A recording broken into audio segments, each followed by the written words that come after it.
What's going on, everybody? Tom here with Black Sheep Keto, and welcome to today's video. Now today, as I promised a little while ago, I'm going to talk about myself, my keto journey, how I got to the place I am with YouTube, all of that fun stuff that you guys have been asking me to do, and just kind of give you a bit of a backstory about who I am, because you know what, quite frankly, I never really talk about it, and I think it's kind of nice for you guys to just know a little bit about me and my journey. Now, first of all, let's address the elephant in the room. Yes, I did cut my hair. I had long hair that kind of like hung down to here, and I'd kind of like swoop it over. And it was just becoming a huge pain to deal with. I'd have to do it all the time. This is why you guys would see me wearing hats in a lot of videos. And also going to the barber right now, it takes a long time to get an appointment, and they'd always miss the things around my ears because of the mask mandates. So I was like, screw it, we're just gonna chop it all off. And I kind of actually like having it short. It's like less work and super easy. Also, yes, I am growing out the beard again. Not as crazy as I grew it out when we were gonna do that face reveal. Riding a motorcycle all the time in the winter, it's nice to kind of have your face warm. And one more announcement before we actually really get into the meat of this video. Sorry about that. I know I haven't posted a lot of content lately. Don't worry, it is coming. I filmed 6 reviews this weekend. I filmed that biscuits and gravy recipe that y'all have been asking for, and I'm working on the chicken fried steak. That one is a little bit of work because there's a few different ways you can cook it. I want to figure out what's best and then give you guys options depending on what equipment you guys have. So those are coming. There's going to be a whole stream of videos that are just waiting to be edited, and that's going to be great for content and great for all of you who hit that subscribe button, which if you have not yet, make sure you do that because we just crossed 50K, and I really, dude, my dream is to hit 100K. So if you guys could help me do that, I would greatly appreciate it. Now let's get into the whole story of Tom. Well, I'm not going to bore you all with the whole I grew up in the ghettos of Las Vegas off of Nellis and Washington spiel. Who cares, right? Although that is oddly true. Anyway, where I want to start this off is kind of how I got morbidly obese. So I was about 325 pounds, my biggest, how I found keto, and then we'll kind of go from there. So growing up as a kid, I was actually pretty active. I was always a bit bigger, but still fairly active. My dad wrestled on the US team, so I started wrestling at a young age. And, I ate a lot because, I love food. And that, caused me to get bigger, but it would always stay in check because I was doing sports. When I got into high school, I started really getting into computers. Ended up competing in robotics competitions, which is like odd of all things, right? But did really well with it. Started kind of looking into going into the computer field. But as you can imagine, if you're eating the same way and then no longer exercising, you start to put on weight. And that's what happened to me. Now fast forward going through college, I was in school for computer science and mathematical sciences, which I got the degrees and glad to be done with that. But the problem is like every meal I was having was coming from a drive-through, coming from a brown bag. I was doing that. I was working at Geek Squad almost full time. So between everything, I wasn't really moving much. I had a very sedentary lifestyle, and I didn't really have the time to cook as much as like that's just an excuse. I'd go and get 2-3 meals a day from a fast food joint, which if you guys ever look at the calories on those, that's about like a day's calories in a single meal. But naive me didn't know that. So after, 4 years in school, I was about 325 pounds. Now, I had started working at this small software shop here, actually out of my boss's guest house a few neighborhoods over from me. And I met a guy there who had, unfortunately, had some pretty severe medical conditions related to his weight. He was well over 400 pounds at his largest and introduced me to the keto diet. Now, I thought he was insane at first, like most of you guys probably did when you heard about keto. I was like, yeah, there's no way that's healthy. There's no way that works. But at that point, I was kind of realizing, like, I'm getting fat. Like, I was at an amusement park with my then girlfriend, now wife, and they had to get, like, the stuffer team to, like, shove me into a roller coaster, and that was kind of the waking point for me. I was like, yeah, you know what? I should probably lose some weight. So after all, I tried it. And keto was actually kind of popular in the software engineering community at the time, and I guess still is because of, like, the mental clarity it gives you. We've got to think quick and think fast. So keeping your brain from getting foggy is a great thing, and it ultimately makes you more money. So anyway, I tried it. At the time, this was like late 2015. There was not much out there. I started with a really bad Reddit thread full of the worst ideas I can possibly imagine, but I tried them all. So if you guys ever have like weird ideas that you run across, I've probably tried it, so just ask. I'll be happy to tell you what I experienced. In any case, it actually started working for me. I was losing weight fairly quickly after I kind of worked the kinks out, determined what was just internet BS and what actually made a difference. And at the time, I was actually very strict keto. I was following everything you hear online. Don't eat this, eat this. There was a point in time where I'd even considered stopping taking some of my medication because it was pressed with maltodextrin. And that's kind of when I realized maybe this super strict form of keto isn't for me. So then I started backing off a little bit and kind of developed the diet that I follow now. But through that process, I was able to get myself from about 325 pounds down to just over 200 pounds. Now, this took me about 2 years. Through the majority of that, I wasn't actually working out, right? I was just trying to lose weight. Towards the end of it, I was starting to work out, but come 200 pounds, I wasn't very strong. And there was again a breaking point to me where I realized, well, maybe being skinny isn't what I want. Maybe it's a compromise between being lean and being strong and finding that middle ground. And I guess that big waking point for me, for those of you guys who don't know, is my wife and I are both survivors of the 1 October shooting at the Route 91 Harvest Festival. And there was a moment where, well, I guess like we'll try to keep this clean. We're running from gunfire, and I was trying to throw her over a fence. And I wasn't strong enough to actually pick her up and throw her over this fence. And at the time, she was much larger than she is now and wasn't strong enough to pull herself over the fence. So it kind of like got in this conundrum where it's like, wow, I can't save her life. She can't save her life. What are we doing? And, thankfully we were both fine. There's some mild PTSD and things like that. But beyond that, everything's good there. But that was like a waking point for me where I was like, okay, I really need to start training, start weightlifting. And Olivia, that was like a waking point for her because she wasn't doing keto with me along this whole time. I was cooking for both of us, making her non-keto meals and making me keto meals. But then she's like, well, you know what? This worked for you. I'm going to try it. She looks fantastic now, guys. Let's be honest here. And all of that was just through that moment of going, okay, I need to change something. So for us, keto worked. But let me be clear here. I don't care what diet you guys do. Keto was what works for us. And some of that has to do with like health conditions, right? Olivia's allergic to a lot of things, and the foods in a keto diet actually work well for her, so it just kind of worked for us. But whether you're vegan, whether you do, if it fits your macros, I really don't care. If you are succeeding at your goals, that's all I really care about, and congratulations to you for doing that. So moving on, after that I started taking my weightlifting more seriously, started working out more, but didn't really have any idea what I was doing. I ended up joining a powerlifting gym. Let me kind of backtrack here just a second before we get to that. Right after 1 October, this was 2017, is when I decided to start YouTube. There was a bit of a, I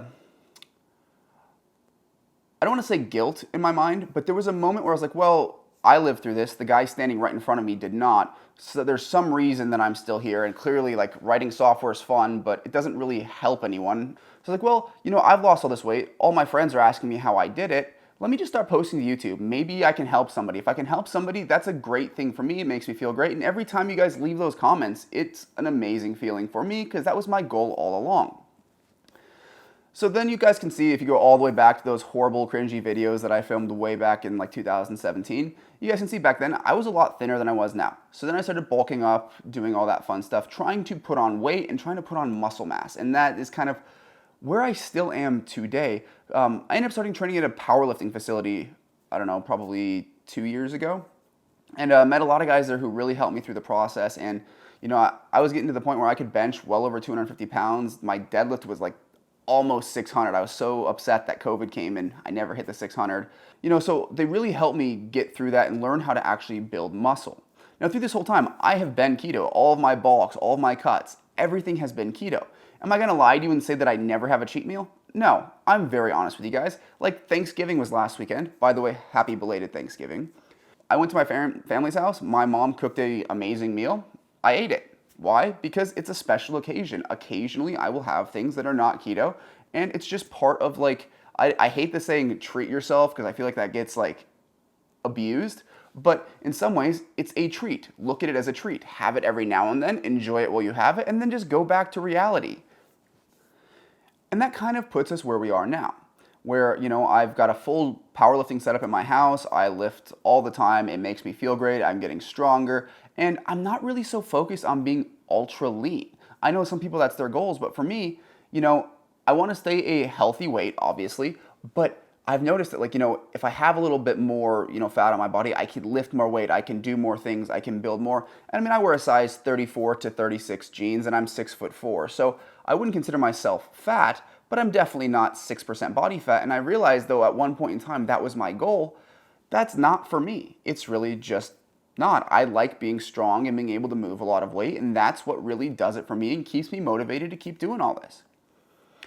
So now let's talk a bit about how I got into recipe creation, because guess what? That's not what I was actually originally doing on this channel. Originally, I wanted to be more like Goody Beats, where I just kind of lived this awesome keto life. People would come over, I'd cook them keto food, and they absolutely loved it. So I started posting those on YouTube. And at the time, again, keto ingredients were few and far between. There wasn't a lot of like people using things, so you kind of had to figure it all out yourself. Now, having a background in math and computer science, obviously, I love solving problems. I like looking at things that the average person would go, there's no way to do that, and saying, okay, well, there is a way to do that. If you just use these things and maneuver it in a certain way, you can still accomplish it. And I've gotten a lot better over the years. Some of my early recipes, I look back, I'm like, wow, I could have done that much better. But the things coming out now, I've learned so much and experimented so much that I think they're just great. So I still try to do occasional vlogs because, I think it's nice to kind of give you guys a small window into my life. But the kind of meat of this channel has been around food. And I think that's the most important thing for a diet, because do you need to work out to lose weight? No, I lost most of my weight without working out. Is working out a good thing and you should probably do it just for general health and, well-being? Yeah, totally. I definitely think that in general, everybody should, work out to some degree. But that doesn't matter if you're just trying to lose weight. And maybe there's people out there who are just, so big that they aren't able to successfully work out. That's definitely a thing. Getting down to that point where they can is a process, and having the tools to do that is another process. I also used to talk a lot about the keto diet and, the science behind it and studies coming out, various things like that. While I still read those things, I don't really talk about them much on camera anymore. Why? Because that's just how you pick fights. And when it comes to like any form of diet, everybody wants to believe that the way they're doing it is the only way, the best way, this, that, and the other thing. And when you start talking to people and saying things that kind of disprove what they believe, it just starts fights. And honestly, I don't like fighting with people on YouTube. It's not worth my time. People want to be negative. They want to say trolly things. They want to call me whatever names. I just ban them from the channel. I don't really care. This is a place of positivity and trying to help people succeed with their goals, so there's no time for that. But I've realized that, maybe that stuff's not important. Maybe just giving people the tools and they can follow whatever version of the diet they want is the most important thing. So that's kind of what I stick to. Now, obviously, if you have questions, I'm fairly knowledgeable on the subject and can give you a long scientific explanation with all of the appropriate resources linked. If somebody has a very specific question they want to ask, feel free to. I'm always here to try to help. Now, I think that kind of covers my backstory with keto, how I got here, how I got on YouTube, all that fun stuff. I never actually thought YouTube would grow to where it is now. I don't really make much money off here, guys, because let's be honest, I'm not a sellout. I don't have 50 million affiliates that I'm trying to get you to buy crap from. The only revenue I get here is from YouTube ads when you guys start the video, and if you guys go to the recipe pages and you click the little links there, Amazon gives me a kickback for sending you to Amazon to buy it, but it's like everything there is available on Amazon, so I'd probably do that anyway, and that's not really much money. But basically, the YouTube ads and various things like that basically cover what my ingredient costs are, because some of these recipes are cheap. Some of them it's like 40, 50 bucks in ingredients to experiment with, and some of them, like that bread, was over $200 by the time I was done with it, just because you fail a lot when you're trying to make innovative things. In any case, YouTube isn't a revenue stream for me. It's a place to kind of cover the costs that are associated with the experimentation that I like to do. Now, that being said, could I ever do this full time? No, absolutely not. I don't think I would ever go full time on YouTube, but I could make it a more, integral part of my life at some point. I just don't want to deal with the whole social media thing and getting demonetized and having to worry about everything like that. For me, this is fun and I just like helping people. So now that we've gotten over all that stuff, let's just talk about me as a person, because what you guys see on camera is a very, very, I don't want to say fake, because, this is obviously who I am, but I obviously tone down my verbiage on things when I'm on camera, if you catch what I mean. I tend to swear a lot in real life, and I'm a biker, guys. I've got, multiple motorcycles. I actually had to sell my stunt bike in order to put the gym in the garage, but I've still got my Harley out there. Love working on those things. Again, it comes back to that problem solver's mindset where I just like to tinker with things. So, I ride my Harley all the time. Olivia and I have gone on cross-country trips on that thing. I ride to Sturgis every year. Just motorcycles are in my blood. My whole family rides. I've done 1,000 miles in 18 hours for like a challenge. Like, there's just crazy things like that. I love motorcycles, but I also love anything with a motor. I can, drive boats, motorcycles, cars. I'm working on learning to fly airplanes. I have a kind of thing for going fast and being dangerous, and I guess that's kind of like having survived, a near-death experience. my life is more about, well, you're gonna die sometimes. Like, let's just have fun and enjoy what you got. So I've just lately, at least the past few years, been all about just having as much fun as I can and trying everything that I ever wanted to. So yeah, the airplanes, that's expensive, and I'm working on building up to that. But eventually, I want to, learn to fly airplanes and actually probably build my own, because you can actually build experimental airplanes. But that'll come much further down the road when I have gotten older, more financially secure, things like that. I'm still living in the house that I bought at 20 or 21, and it's like 1,400 square feet. I'm actually filming this on the couch because the Christmas tree took up the entire dining room where I normally film. So that gives you an idea of the place that I'm currently at. It'll be a while, but that is a goal of mine.